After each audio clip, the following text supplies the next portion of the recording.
আপনারা দেখছেন জামাত বিএনপি কিন্তু সংঘর্ষ লেগে গেছে।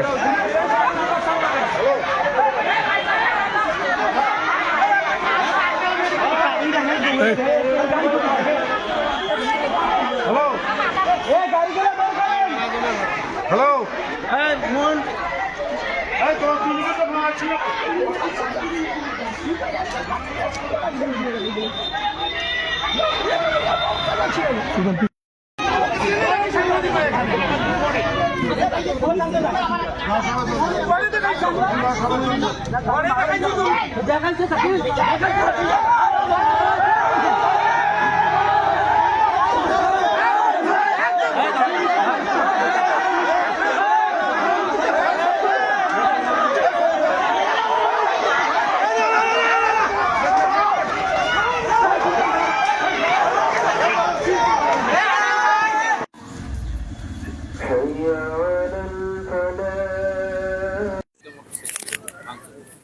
এগুলো একটা সামান্য ঘটনা থেকে এই অস্থিরতা সৃষ্টি হয়েছে।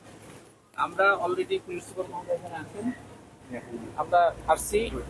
আমরা এটার সর্বোচ্চ আইনের যতটুকু করণীয় সেগুলো করার জন্য তদন্ত করে আমরা এটার ব্যবস্থা করব। ঠিক আছে, thank you sir, thank you sir. একটু আরে বাবা রে, দেখবেন না ভাই, পিছনে দেখবেন না।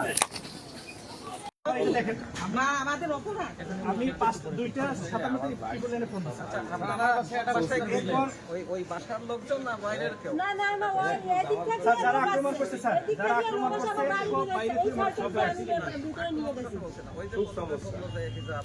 ওটা বাসাও ছিল, বাইরে আমরা যেখানে যখনই আব্দুল চাচা আসলো, আশরাফ চাচা আসলো, তখনই মারামারি হলো এবং পুলিশের সামনে, পুলিশের উপস্থিতিতে আমার বাসায় ভাড়াটি, দুইজন ভাড়াটির গাড়ি একদম শেষ করে দিয়ে আসছে এবং আমার ল্যাপটপ একটা ভেঙে দিয়ে আসছে। মা বোন সবারে মা বোন আছে পদ্মা করতে পারে, ওরা ওই পদ্মা নিয়ে আমি স্যার 5টা সামনে জালাল ভাইয়ের সাথে কথা বলতেছি, জালাল ভাইয়ের সাথে কথা বলতেছি। জালাল ভাই আমার করছেন আর কি হবে, আমি তো ভাই আপনি আছেন, আমি আছি, আমরা সবাই বিষয়টা বলছি। ওই মুহূর্তে জালাল ভাইয়ের লোকজন আমাকে অ্যাটাক করা শুরু, আমি সবাইকে, তারপরে আমি যদি আবার জালাল ভাইকে মানে আমি এভাবে আঘাত করতে পারি, যখন আঘাত ওরাই মারতেছে, আমি জালাল ভাইকে তারপরে সেভ করতেছি। যখন জালাল ভাইকে সেভ করতেছি, জালাল ভাইও দেখি মানে জালাল ভাইও